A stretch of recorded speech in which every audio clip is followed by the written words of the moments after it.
প্রিয় ভিউয়ার্স, আসসালামু আলাইকুম। আশা করি সবাই ভালো আছেন। ঢাকা শহরের বিকেলের ভিউটা অত্যন্ত সুন্দর। চারদিকে বিল্ডিং আর বিল্ডিং দেখতেছেন। এখানে কোনো গ্রামের আবাস নাই। তো ইট পাথরে ঘেরা ঢাকা শহর। কারো মন টিকে না এই ইট পাথরের ভিতরে।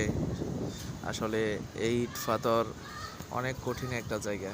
এখানে গ্রাম অঞ্চলে যে একটা কালচার, বিকালে খেলাধুলা বা একে অপরের বাড়িতে আসা যাওয়া, এরকম কোনো পরিবেশ এখানে নাই। এখানে খালি দেখতেছেন চারিদিকে বিল্ডিং আর বিল্ডিং, কারো কাছে যাওয়া বা আসার কোনো পরিস্থিতি নাই।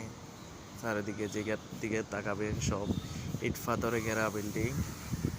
তো আসলে বিকালের পরিবেশটা একটু ভালো থাকে, কারণ এখানে বিকালে একটু আবহাওয়া শান্ত এবং আপনার চারিদিক থেকে বাতাস আসে।